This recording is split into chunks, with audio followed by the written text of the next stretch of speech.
Merry Christmas, everyone. If this has gone to plan, this will be going out on Christmas Day.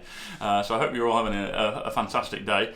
What we've decided we would do is try and do a summary of the year. So we've got Jamie to basically edit together, which was not an easy task, of taking all 52 episodes of the Uncut series this year and do a sort of very brief summary where we had to ruthlessly cut the footage down to try and get it to 2 hours. And what we're going to do is probably what they would call in the YouTubing world what do they call them? I've fucking forgotten.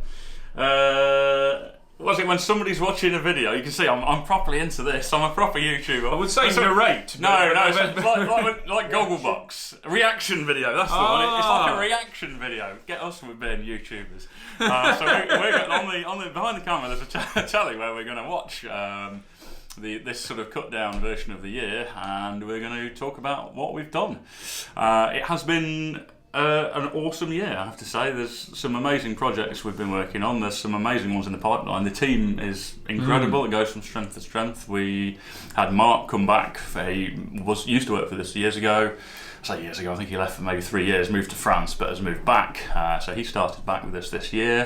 We've taken on Bobby and Sam this year, so 3 new guys this year, taking the team to 19, which a few years ago I don't think would have possibly considered that would be managed for our fleet without losing our sanity, but it seems the sanity is just about hanging on.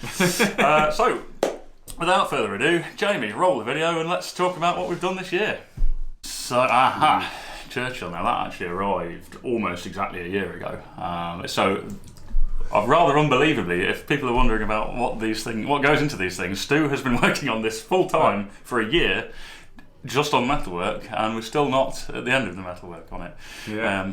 Which gives you some inclination of what's involved, but it was a fairly major undertaking. Yeah, it's quite a big job. Yeah, I was just sort of thinking all that through. I mean, we're seeing a bit of sill fabrication going on, but we've got to remember the car's been converted to an independent rear end and 2 doors and engine and gearbox change and all complete suspension revision, obviously both front and rear. So there's a lot of metalwork involved. It's basically making a car loosely based around a few parts from the original. You can see there the B pillar moving. When this project started, the customer, who's an existing customer of ours, saw Project Utah, the other Mark II Jag we did, and said, I quite like that, but could you make it a 2-door coupe? And we thought, yeah, it shouldn't be too tricky to do, and then we had to play around with how it would look good as a 2-door coupe, and if you just move the B-pillar back, it doesn't quite look right, so in the end we ended up dropping the back of the roof to rake the roof back and bringing the rear window angle right in, and lengthening the door, and then consequently hand-making an entire quarter panel. And actually it gets to the point very quickly where you're not so much converting a Mark II Jag to a 2-door coupe, you're pretty much coach building an entire car based around the floor plan of a Mark II Jag. Interestingly, in the times we sort of start with CAD on most of these projects. I know the entirety of the design process for the actual shape of the body shell on this was you on Photoshop. Cal did a Photoshop sort of rendition of loosely how it wanted to look. And then we printed it off, and Stu's just scaled it with some graph paper, basically, and done all of the body mods, but basically just scaled in 2D from a Photoshop. We don't have a single process for sort of designing these things. Some of it's designed to the nth degree on CAD. This one's designed mainly in sort of Cal's head and then Stu's head. So it was funny, really. The Photoshop was just to play around with the side profile and see what looked good and show that to the customer. And then I showed it to Stu, really, as this is what we're thinking, and then the next thing I know, he's got a ruler out, gridded it up into squares, and used that to actually judge the proportions for the final car. You see him there actually working on the doors. So the whole inner frame was scratch made. He's used the very back part and the part of the bit at the front where the hinges mount, but the whole central section of the door and the entire skin on the outside was handmade. I think there he's making the dash top. Again, this is why there's so much metalwork in this, because it's not just things like the outer bodywork as well. It's all of the interior parts, all of the dash structure, the dash top, the dash lower panel, the dash fascia, parts that will be upholstered or hydro dipped with a wood grain finish potentially on the dash fascia. All of these parts are made in metal, so when you say, oh, there's a lot of hours metalwork in it, people immediately think about rust repair and the body shape changes, but actually there's so much more than that. And when it comes to all the detail of and we haven't even got onto the detail of plumbing and wiring and all of that sort of thing yet. Another point on the doors is obviously they're not using Mark II Jaguar door catch. That's using X300 door catches because they have the built-in central locking mechanisms, and they're a much more modern catch. They're just a nicer arrangement. So there's quite a bit of metalwork just involved in incorporating a totally different door latch mechanism into a door.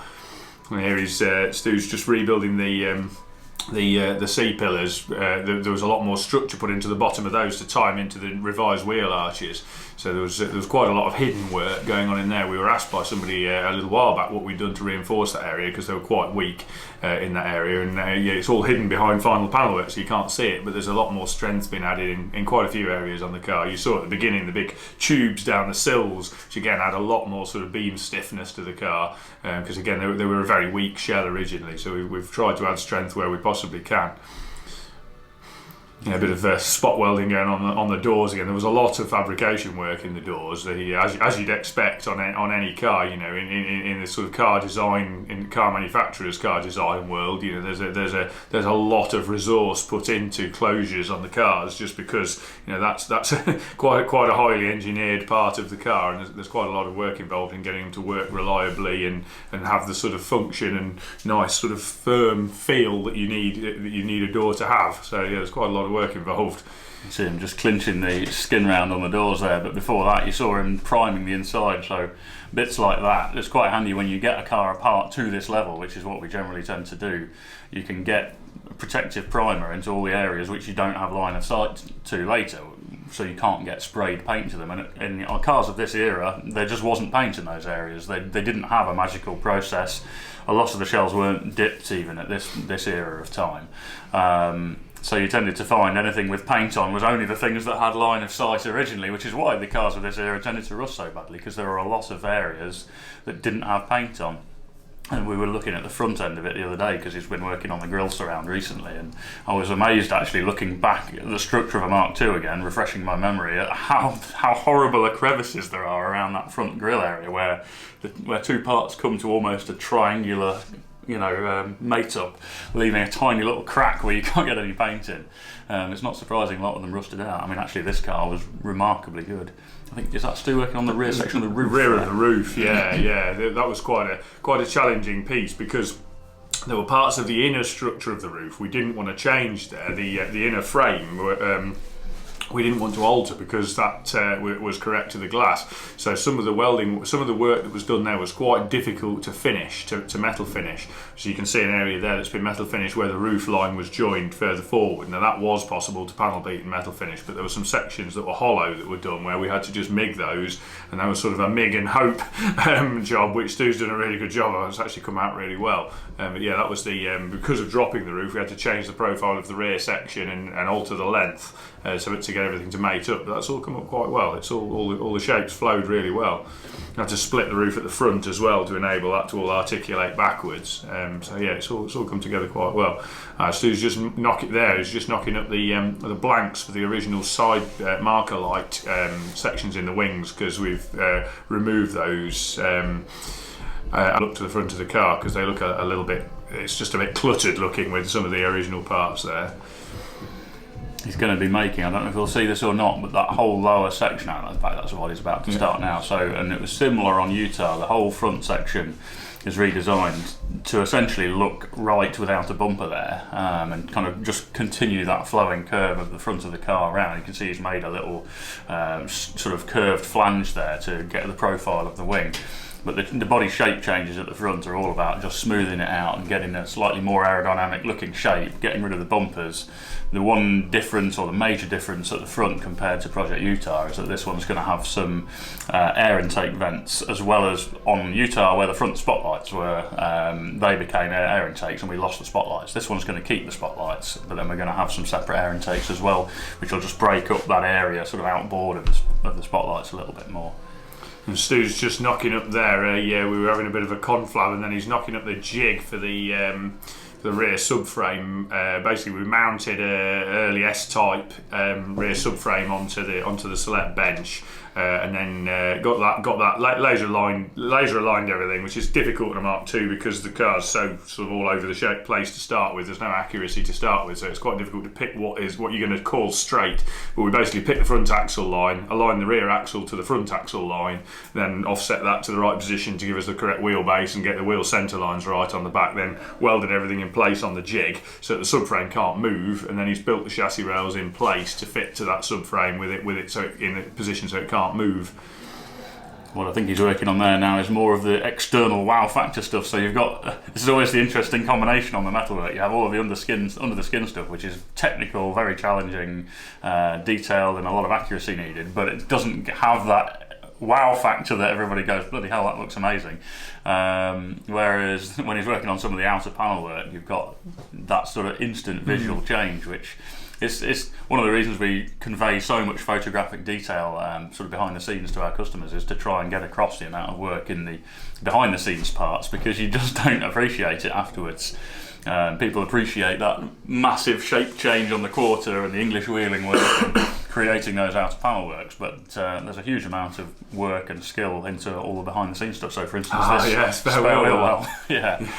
This is quite a piece, this. Yeah, we're using a late XJ40 aluminium space saver spare, which is quite a cool thing actually. And then Stu's just quickly knocking up a nice tin to store it in the back of the car, which is quite a nice piece of metalwork. That using the Pell's nibbler to hammer form all the bead reinforcement sections into it, and then the bead roller to put in with the tank rolls in to put the flanges onto the corner flanges onto the sides of it, and then TIG welding it all together, and then getting it set into the boot floor and laying it all out. Quite a lot of fabrication work there. And then I think he's working on the rear panel and to finish off the back of the boot, obviously the inside and the outside. This is like the inner section of the rear panel, and then there's an outer section of rear panel that also will then contain the lights, which I imagine we'll be seeing in a little bit, which he then made a jig to be able to cut the rear lights through that panel and keep them on the correct centres and keep them perpendicular to the back of the car, correct,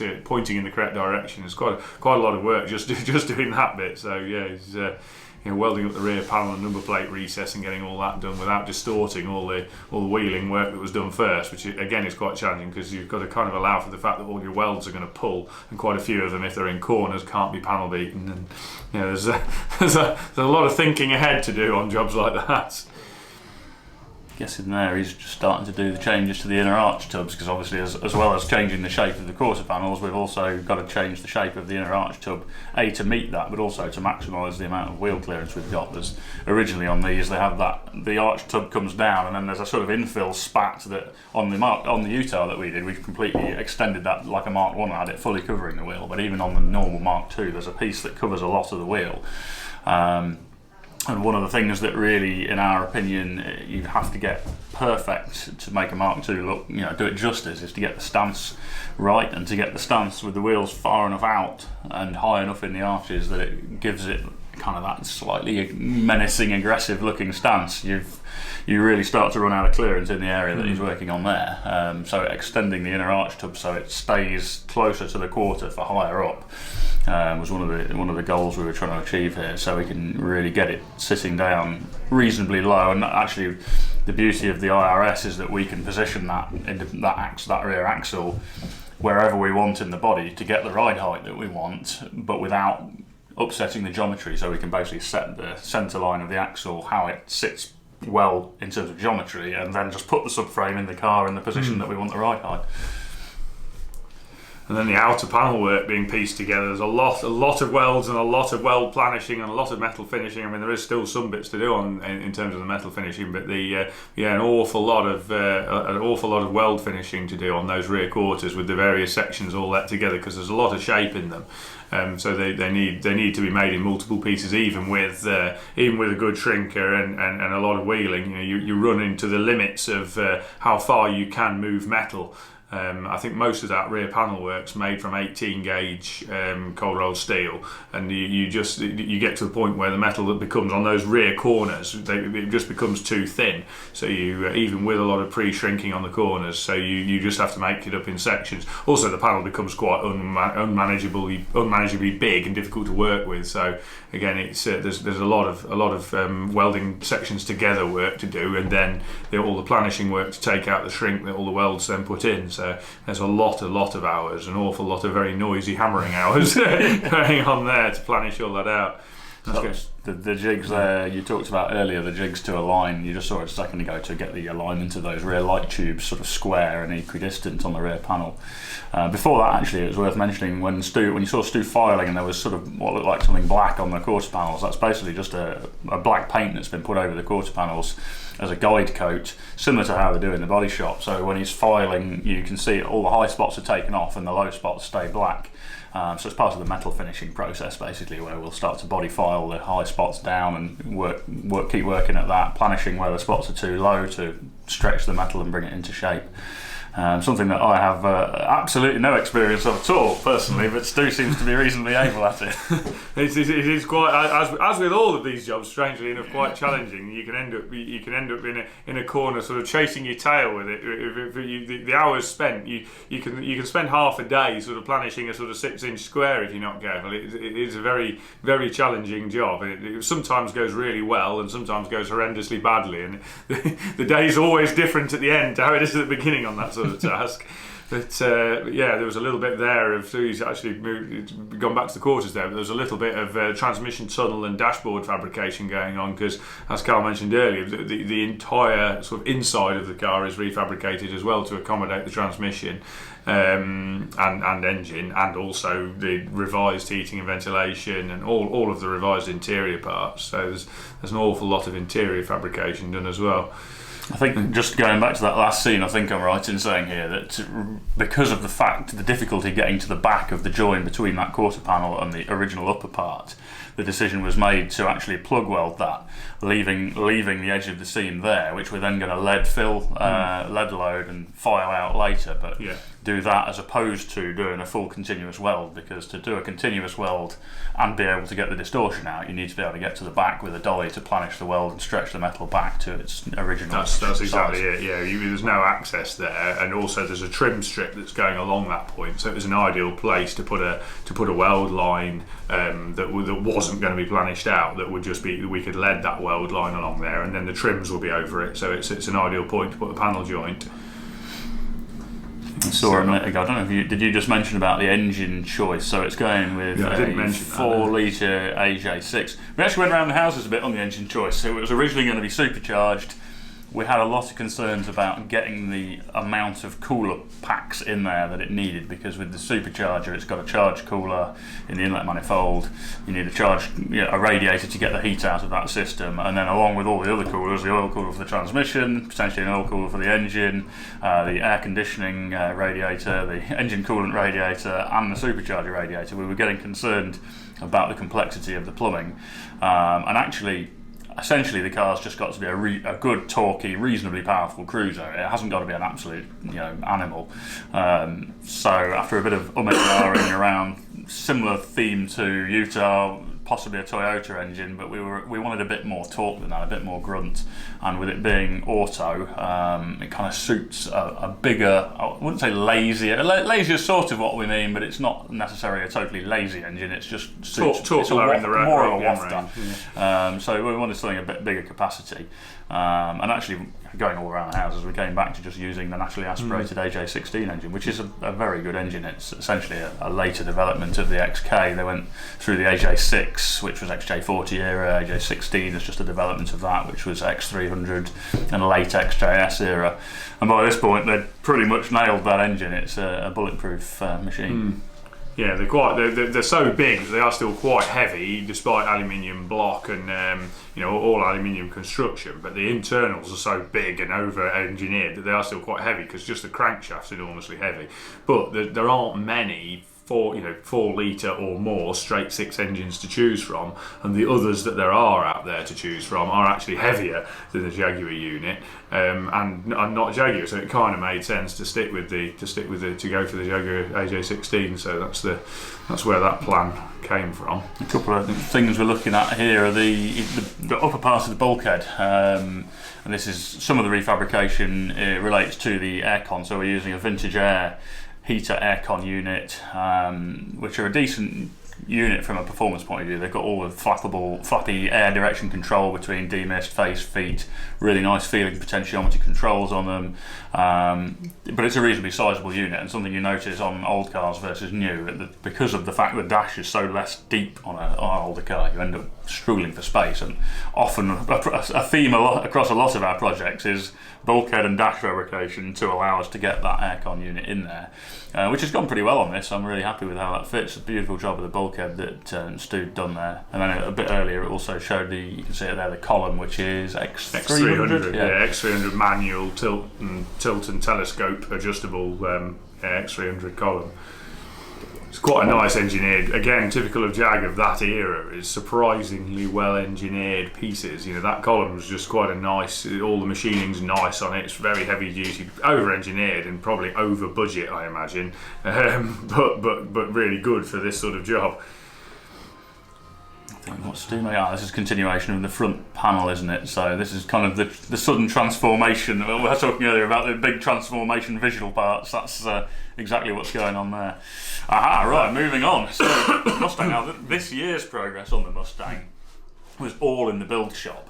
If casting our minds back, this car was a horrendous car in terms of the amount of rot and damage on it. So we ended up replacing, I'm not exaggerating in saying, 90% of the panels on it. Yeah. However, this year it's basically been the build process, and the big takeaway I would say from this year is reacquainting ourselves with the shocking build quality of aftermarket parts. Now we've been kind of isolated from that recently because we've been doing so many really bespoke builds where we've already known we were going to be designing most of the parts or cherry picking the best OEM parts to use on the project.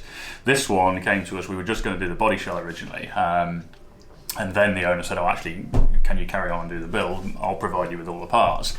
So he basically just ticked every box at one of the well-known Mustang parts suppliers in the States and had essentially a car's worth of new parts here. But the number of those parts that are actually now on the car is probably remarkably small because we found so many problems. Some of them were okay, but things that stick in my mind, things like the exhaust manifolds had bits that weren't even welded together, so they had holes in, which you couldn't then get to weld afterwards. All of the exhaust system fit was atrocious.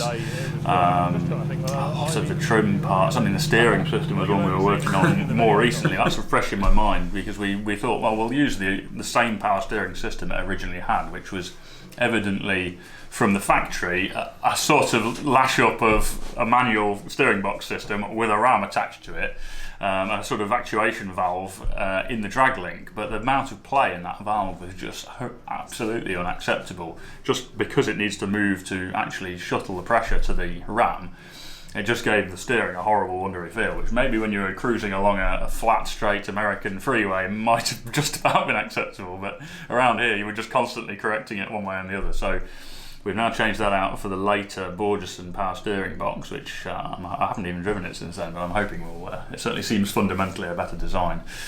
And the wiring, here's a classic one as well. Most of the cars we build these days have a wiring loom that's done to a motorsport / military spec. We tend to use these power distribution modules, basically ECUs, to control all the electrics, to do away with fuse and relay boxes. Now on this one, because it was fairly straightforward, the owner sourced just a generic American car wiring, sort of aftermarket wiring harness. And it sort of, again, it reaffirmed with us why it's worth just spending the money on doing it right and designing it all to suit, because actually by the time, although the harness itself is peanuts, the amount of hours you put into routing it all really neatly, adding bits in because there isn't wiring for everything that's there, taking bits out because there's some unnecessary stuff, and getting it all to a standard that you're actually happy with. There's so many hours in that, it probably cost 70% of a top-notch wiring loom that would have been scratch designed, in the first place. So yeah, it was, I suppose, I would say a learning process. It was more just a reminder to us as to why we tend to do things the way that we do. What seems expensive at the beginning can seem quite economic by the end. So it's making up the seat mounts, so we wanted some decent supportive seats, but actually the car's surprisingly low inside, so you have to sit low, and the steering wheel sits very low. You have to be seated really low to get acceptable clearance on the steering wheel and headroom. So we went with some Recaro LX seats, which have now been retrimmed in black vinyl to match the original black vinyl rear seat, and that was just making up the subframes to mount those as low as we could possibly get, and trying to tie them back into a structural part of the car where the seats would have originally been mounted. You can see them there before they were retrimmed. This is when we were making the brackets. One quite cool feature is that on the original back seat there's like a little rectangular badge detail, which is almost exactly the same dimensions as the Recaro badge you get on the Recaro seats. So we actually translated those from the original front seats into the Recaro. In fact, you can see one there, well timed, to tie that look in with the back seat. And I think the overall is really well. You've got a nice supportive seat in a good position that doesn't look out of place in that car. So we were happy with that. I think this is general tinkering by the looks of it. It was that timing strobe on there then, so just getting the engine set up. The engine was actually built elsewhere and provided to us already done, and with it being a carburettor engine, it's pretty much just put it in, put some basic wiring to it, and a fuel supply, and away you go. And it's so far the engine does seem to have performed very well. This is putting in the voltage regulator. That's another example on the wiring loom, really. It was the wiring loom didn't come with a voltage regulator for the alternator, but the alternator is an uninternally regulated type alternator, and we didn't realise that until actually after we'd got it up and running. We were like, well, why is it charging at some ridiculous voltage? And realised that it's supposed to have an external regulator in there, so got that fitted. But dealing with things like that when we're so used to modernising everything just seems like a foreign concept. 1960s technology, really unnecessary now. And this would have been changing over the original car. Unbelievably, the original car doesn't have. So in fact, the original car as it was had drum brakes and no servo. Now we were provided with a 4-pot caliper and vented disc upgrade kit for it, but because there was no servo, we thought, well, we'll see how it is without the servo. A lot of the motorsport builds we do, we tend to have no servo, and they're okay. But yeah, I can safely say this is not acceptable without a servo on this car. So that was actually retrofitting in a vacuum servo to give us some power assistance on the brakes. But yes, lesson learned. Just on the steering and the brakes, just because they came like that in 1966, don't think it can't be that bad. It can be worse than bad. So, Project E. Now this one, actually, the chap we're building this for already has another project here, which we'll see in a bit, which is the Jensen CV8. Now this started out, he approached us and said, can you blast this E-Type that I've already stripped down? Which we did, and then he said, can you do the metalwork? And we said, well, not really, we can't fit it in, but I can suggest somebody who's extremely good when it comes to metalwork and E-Types. Andy Hall, who has done the metalwork on it to an exceptionally high standard. And then whilst he was doing that, he then said, do you guys fancy painting it? To which we said yes. So this is basically the state we received the shell back in, metalwork done. We've just blasted it there. You were just seeing the re-blast done. Obviously, originally the shell was kind of in bits when we first blasted it. We were pretty much sawing it up with a blast of it. That was just re-blasting it and then getting the zinc metal spray that we do on the underside, the zinc flame spray on, getting that ready, and then getting the epoxy primer over it in that previous shot, just getting it all ready to start the body prep. Now we're doing the Raptor, the Opel Raptor coating, the truck bed liner, polyurethane truck bed liner coating that we do on the inside on all the surfaces where it's going to be trimmed. We use that as it's got a bit of sound deadening and it's really tough and nice waterproof coating. It's just a good coating to use where you just want a non-cosmetic but really tough finish. This was an interesting bit of this project, the bonnet, which was a complete new bonnet assembly, which I think they're reasonably expensive, 10 about 10,000 quid, yeah. But the standard of build on them is really not great, and there was a lot of concerns we had about areas that you wouldn't be able to get paint into acceptably with it all constructed. So we basically deconstructed it all, unbolted it all along its seams, unbonded all of the hollow sections that came bonded in as it came from the shop, if you like, and made a really strong point of getting paint into all of those mating, all of the hidden areas, basically, all of the mating flanges where the side parts bolt to the main part, where all the bonded on sections go. So once we rebonded those and rebolted all the sections together, we knew there was already paint in there. And then we could do another alignment session on the shell once we'd done that to make sure everything lined up, and then do the final paint, knowing that we didn't have to worry about getting inside all of the hollow sections. No, we were just seeing the final polishing, the final compounding and polishing of the body after paint. And then there's a little zoom in on the front subframe, also done in body colour. This was an alarming bit of the job. Those subframes, that I wouldn't say the fit is absolutely perfect. There's a fair amount of wrenching around to get them on, which is absolutely fine when you're at the metalwork stage. But at this point, it is what we call bum clenching. So lots of people, lots of tape. I think there may have been ratchet straps or maybe a porta power involved just to hold everything perfectly in line, so we weren't having to sort of struggle and bend it into place as it was going. I think this is now refurbishing some parts, so there's a lot of new parts available for the E-Type, but in some instances where the original parts are usable, tend to find the quality is a lot better on the originals. So we've been going through this process of basically going through what can be refurbished, refurbishing those bits, sourcing new where we've either got no option or the new parts we're convinced are going to be good enough, and yeah, just starting that build process, which I'm hoping will go reasonably smoothly. It's a bit of a different one for us, really, because we're so used to doing modified cars where we've basically designed everything, designed how it all goes together, designed a lot of the components. On this, we are just, in inverted commas, putting it back to how Jaguar once intended. How hard can it be? Yeah. Project 1 Ford Escort Mark 1. So yeah, we're the first of the 2 Mark 1 Escort projects that were started this year, what looked like a really good starting point for the first of the cars, and I think the words unicorn and you can't cut that one up, and other such conversations were had amongst various people. We were sort of we'll believe it when we see it. So yeah, the blaster reveals all, as it always does. So we cleaned it up and gave it a good session with the blaster, and that revealed that it wasn't quite the unicorn we thought it might be, and that it was going to require quite a significant amount of metalwork. So yeah, it was interesting to see how it developed and how many little areas were in need of repair. This was a bit of CAD work, just drawing up a chassis jig. We decided building 2 cars. Of similar, almost identical specification, means that it's actually worth getting the jigging sorted out really well. So I drew up all the jig locating points so that we could get it bolted properly onto the select jig. It also means these cars are both having independent rear suspensions, very similar to the setup that we did on Gordon Murray's Mark 1 Escort. So again, getting the shell all aligned properly to the jig's pretty critical.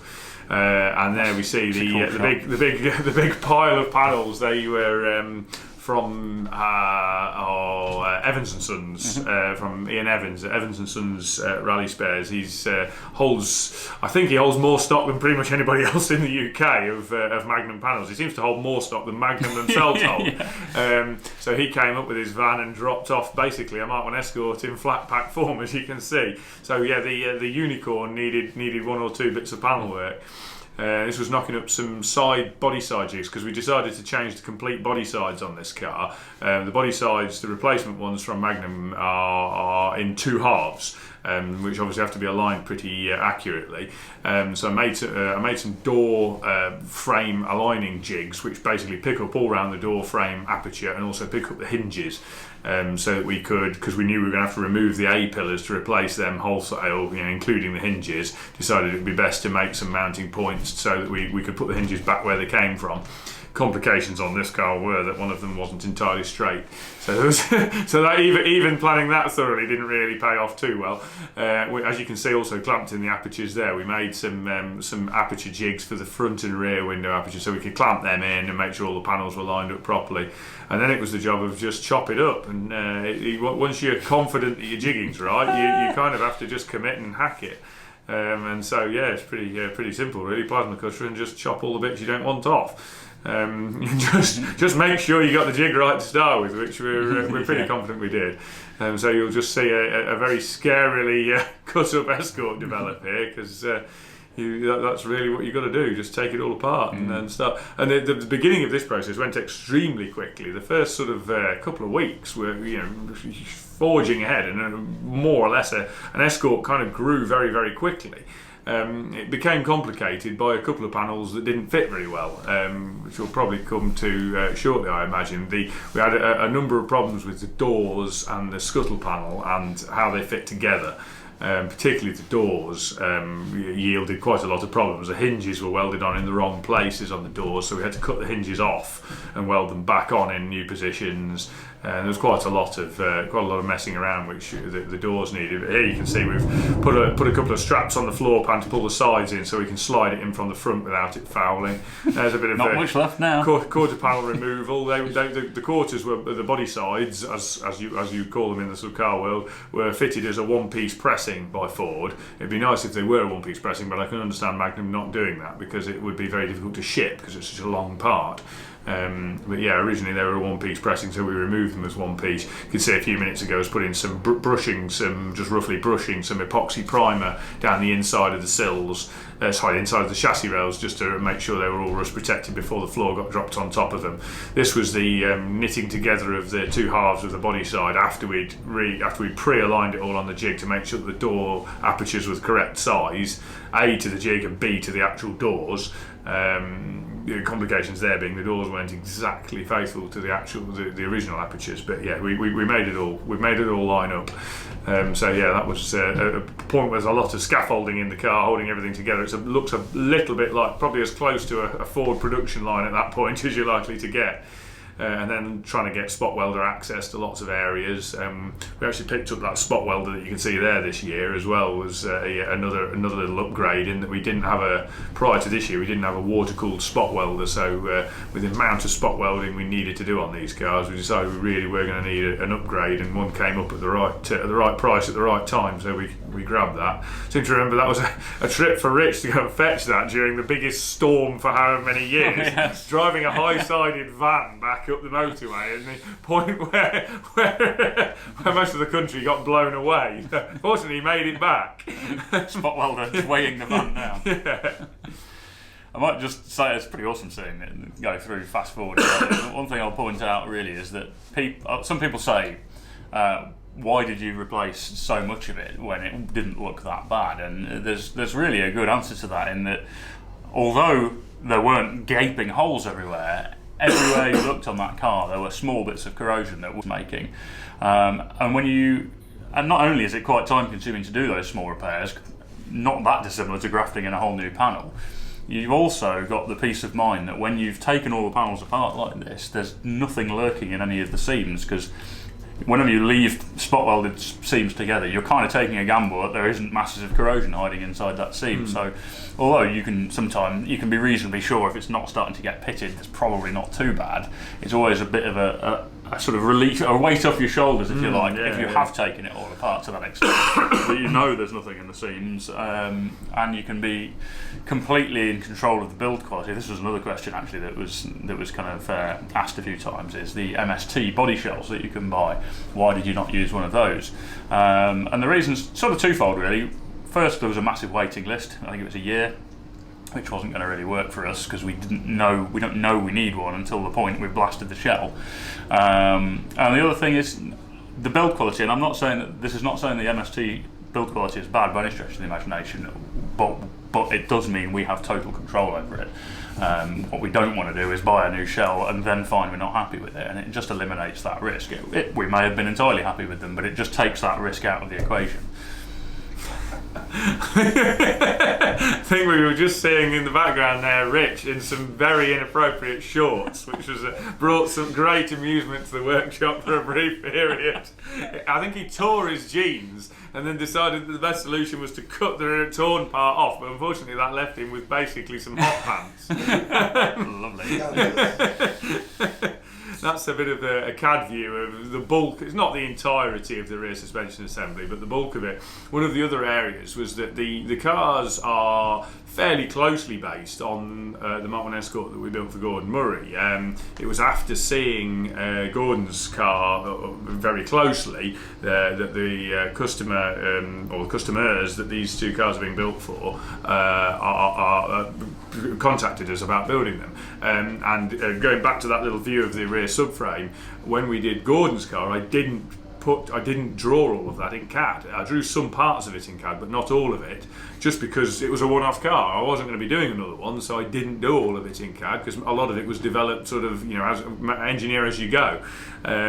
So a lot of it had to be done on CAD for the first time, this time, just so that I had, because I was making multiple parts, you do really need to it's worth justifying the CAD time then to make sure that the parts are consistent. It also means I can CNC plasma cut all of the bits rather than hand making them. Again, when there's 2 or often 4 off because of everything being symmetric, a lot of parts being symmetrical, it's worth putting the time in on the CAD to make sure it's all accurate. It also helps in terms of doing the jigging. We can see in the footage here, getting the rear subframe jigged into the car. The jig is relative to the select jig that it's sat on. The subframe carrying jig, if you like, to align that to the car, is mounted to the select jig bench, which is in CAD relative to the car. So you know that everything is aligned to everything else in CAD, and as long as the parts are all made to the CAD drawings, then everything lines up in the car.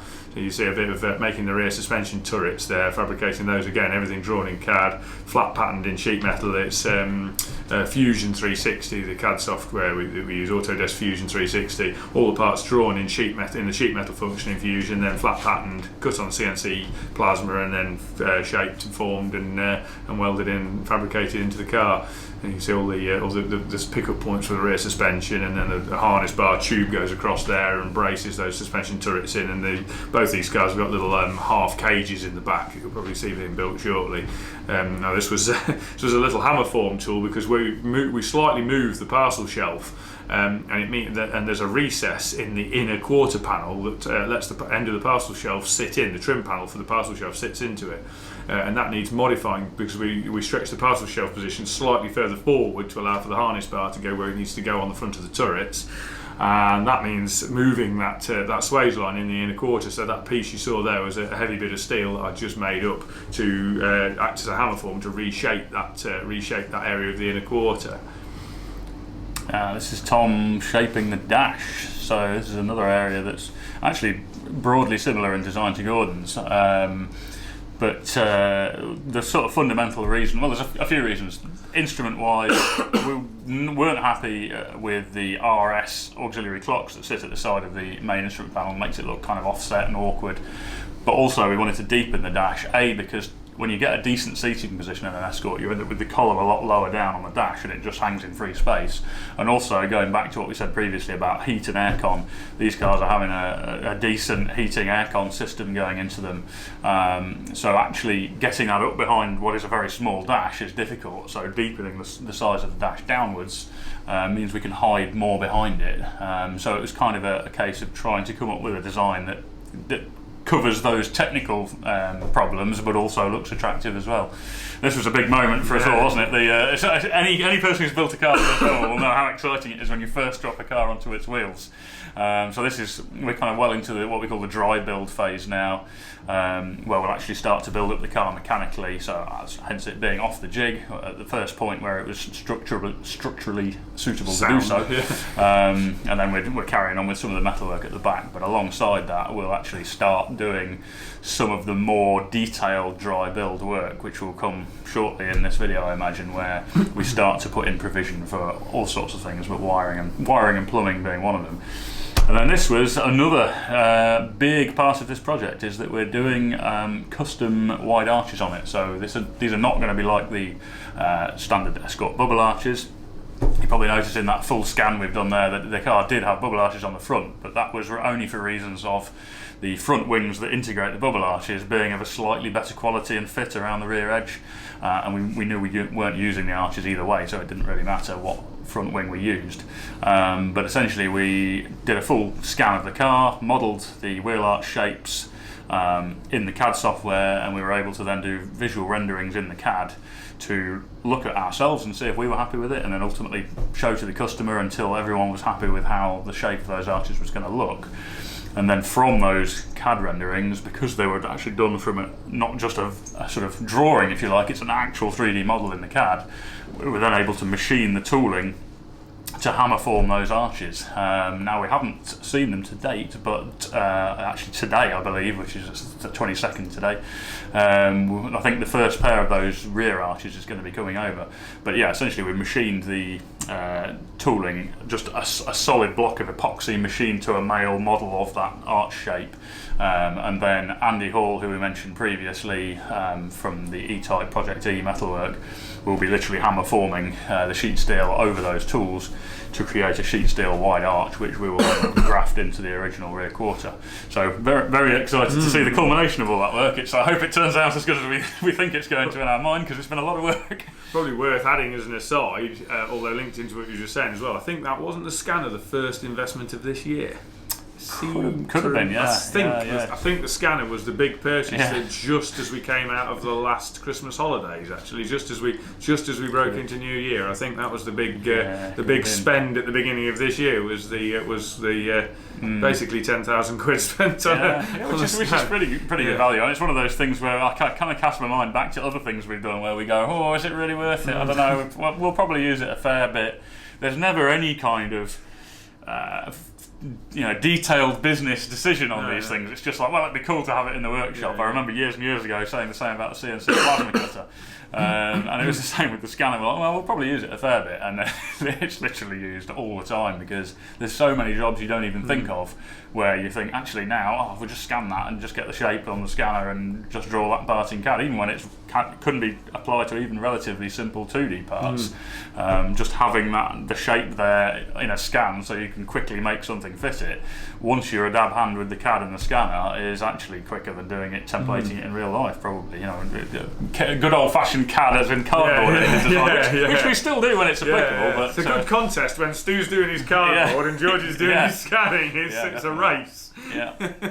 It counts more, particularly on a car like this where we're doing two very similar cars. There's more of an argument for the CAD, because once you've done that drawing, a big benefit with the CAD is if you make the part and it's not quite right, you can do the tweaks very quickly in CAD and make another part, where the manual approach tends to have more time in hand making the part, and then if it's not right, there tends to be, you've got to repeat it all again rather than already having a fast forward. So those are the tools. The epoxy tools, I think that's Bobby there. He's he's not the latest member of the team, Sam is, but he was one of the three people who started with us this year. He's tackling the mounting of the steering column. The steering column's a Vauxhall Agila motor, and the drive spindles out of the ends of the Agila motor, and it will use the little Agila steering control ECU, and then I've fabricated a section above and below that to basically tie that into the steering column, and then Bobby's made the bracketry to then locate that in the shell and attach it structurally so that it can take the torque reaction, because they're both obviously power assisted columns. In both of these cars, so it's getting that was Scott finishing off the top of the transmission tunnel, doing the little turret for the gear lever to come out of, and making all that sort of so that it will be able to tie into the interior design that these cars will be having, which you'll sort of see develop next year. That's the area. The boot floor obviously refabricated, as you can see, and then the area above the axle, and you also could see in there the recess where the step is up, which is where the fuel tank sits. We're going to move on actually to Vader, which very cool car. We finished that earlier this year, so there wasn't the bulk of this project was actually in last year. And what I will mention actually is that I think on New Year's Eve, the Johnny Smith did a video for the Late Break Show, which was we went to the shoot of, and it was horrendous. The conditions were like the worst conditions you'd want to drive a normal road car in. let alone an extremely powerful sequential gearbox, basically motorsport build, with almost slick, basically semi-slick.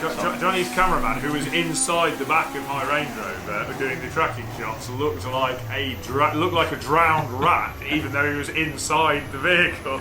Yeah, so yeah, it's worth checking that video out because you'll see the result of that horrendously wet shoot. But yeah, awesome car, fantastic owner, let us really run wild with it and build it to the best standard we could. It's best part of 290 horsepower, naturally aspirated 2.3 litre Vauxhall red top, Quaife sequential box, all Motec electronics, Motec Digi-Dash that you can see there. So much detail. I mean, if you go through the Uncut series from when we took that project on, you'll be able to see all the metalwork that was involved. But a huge amount of detail. One of those cars where you look at it afterwards and you sort of keep looking and keep noticing. Initially, yeah, it's a nice build, and then the more you look, the more little details you see everywhere. Also, incredibly quick. Unfortunately, Johnny was unable in his video to explore any of that performance. But yeah, a blisteringly quick car, and one that definitely I would love to do what the owner is able to do. He lives in South Wales, of basically blasting out over the Welsh hillsides of South Wales, which there's some great sort of moorland with no hedgerows and fairly uninterrupted views of a road which kind of snakes and winds its way through the hills. So the perfect territory for a car that was basically just built as a hoon machine, albeit one, as you can see here, prepared to a very high standard visually. These wide arch body kits, the fiberglass kits, are not easy to get looking good, so it's impossible to really overstate the amount of hours that went into trying to make that shell and the fiberglass kit look like it does in this footage.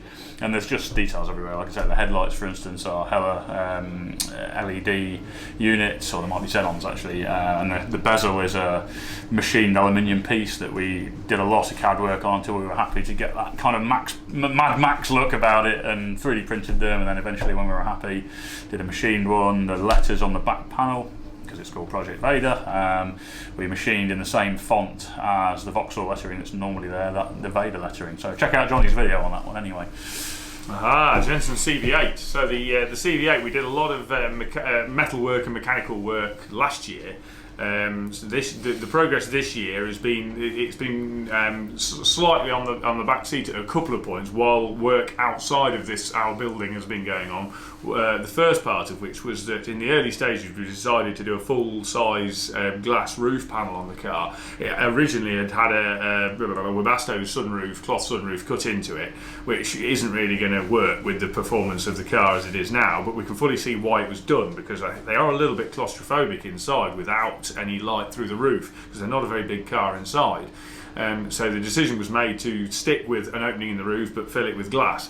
So we're having custom glass made for the roof, and in order to fit that we need to make a recess into the roof, and that also then ties in with the fact that we wanted to make a new body shell, just a sort of minor upgrade to the car. Yeah. But the fiberglass was in a very poor state on the car. It had been accident damaged a couple of times. Obviously the roof had been cut out for the Webasto roof, and that was cut out bigger than anything we would want to add in, so we were going to have to do huge amounts of modification work to the fiberglass. So the decision was made relatively early on to do a new body, to build a new body shell for the car, which then by the time you've made the mould, you may as well make the body in carbon fibre, because the cost is in the mould, not really so much what material you then mould into it. So here's Rich working away, bagging or attempting to vac bag. He was having a problem because it's quite a complicated piece to try and bag, as you can see. But basically vacuuming a fiberglass section moulded using a CNC routed MDF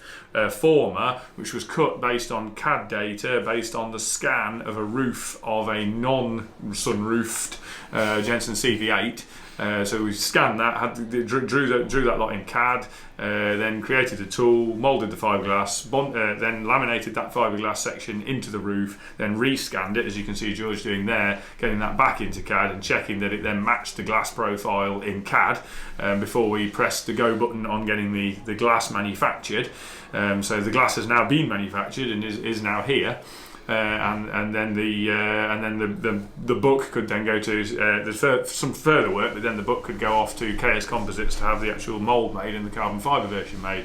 So then we see the original Jensen doors were aluminium. We decided there was a bit of toing and froing on what we should do with the doors, but we decided after a bit of head scratching to actually redo them in aluminium. It was a bit of a nod to the original, and also it kind of tied into not having to completely re-engineer all the internals of the door as well, although at various points I think we maybe thought we should have done, because they were generally appalling originally.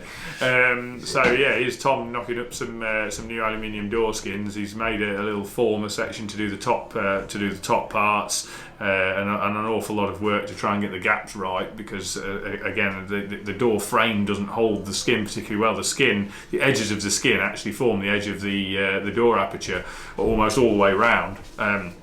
A very strange construction. I'm not going to try and describe it now, but it's a really strange construction, the door.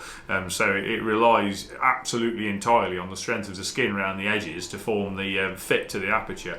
It's a very odd construction, but yeah, I think Tom doing a lot of metal work, getting those to be about the right shape to get into the shell, and then hours and hours of fiberglass. Very itchy work for Gary and Steve principally, wasn't it? At that point, yeah. This is working on the window apertures. One of the things we wanted to do to just try and give it a slightly more modern edge to the look was bonded in essentially flush fitting glass into it, rather than the sort of slightly inset with a big bulky seal and an insert around it. So I think eventually we actually used the original glass as a template to make an aluminium aperture, which was then fixed in place in the shell to give us a really crisp shape to the aperture, and then we were able to basically fill up to that. You've got to remember through all of this process that the body is essentially just being used as a book to take a mould from. So we did these revised apertures. We'd also done, I don't think we mentioned already, we widened out. One of the major changes was actually inflating those rear haunches, to give us a bit more wheel clearance. I think we went out maybe 1.5 to 2 inches wider on the wheel arch, and B, just to give it a slightly more muscular look. So as with a lot of our projects, we sort of want to make it unmistakably a Jensen CV8 in this case, but just change certain parts that we, in our opinion and in the opinion of the customer, could use a little improvement. And one thing that always didn't quite look right in our opinion is that the stance just wasn't quite there. It was a bit narrow and a bit high, and I know that was more the thing of the day, but when we're trying to sort of build it to one man's vision of a CV8, that's when we can run riot with it really and change the things we want to change. So as I say, flush fitting glass, inflated rear haunches, the glass roof. We've done some subtle revisions around the front, which we've smoothed out. We're going to make some revised bumpers for the front. The rear doesn't have a bumper. Actually, that's another area we've changed, is that we've reshaped all of the rear valance shape. To bring it in a little tighter, slim it down slightly as much as we could. We were a bit limited on where the boot floor position is, but we slimmed it as much as we could, because the danger when you remove the bumper is it tends to look like too much of a bulky area. And then we've done a little recess for where twin exhaust pipes are going to come out in the middle. This is actually when they were doing the glass aperture. Obviously this glass was known that it was going to be scrapped, so to get the shape really good, we literally laid the glass in, sanded across the glass onto the body, and then obviously cut it back out and refine the corner. But yeah, a lot of work in it just to try and get the fit and finish good. And this is another great example of that. There's the rear lights. There's sort of 3 separate plinths. Now we want to keep that 3-light design because it's a really unmistakable part of the car. But being able to prep that, and they're not symmetrical originally, the mould is different, the body is different one side to the other, it's not perfect, as these are basically hand sculpted. But trying to prep all of that area in detail and get an acceptable finish is almost impossible. So we decided to basically remove those areas, smooth them out completely, which you didn't see in that last bit of video. And then we've sent it away to have the carbon body made, having just a flat plinth in the back there, so later we can essentially make a machined bezel that sits in there that is perfect and exactly the same both sides, because it'll be a mirrored CAD file, and we'll be able to do like an anodized finish or something on it, so we don't have to manually prep in an area that's extremely difficult to prep. That's demoulding that's taking the mould off the book, off the fiberglass sort of body that we'd made out of filler and fiberglass. That's at KS taking the fiberglass mould off, ready to get that ready for them making the carbon body, and that's the glass roof we've had made to fit into that body. That was that being delivered. As you might imagine, that's not a particularly cheap piece of glass. That was AGC in France, I think it is, that produced the tooling and made that glass panel for us. So it is actually glass. It's not acrylic or anything like that. It's laminated glass. Now, we did talk about doing it electrically switchable, so you could make it opaque.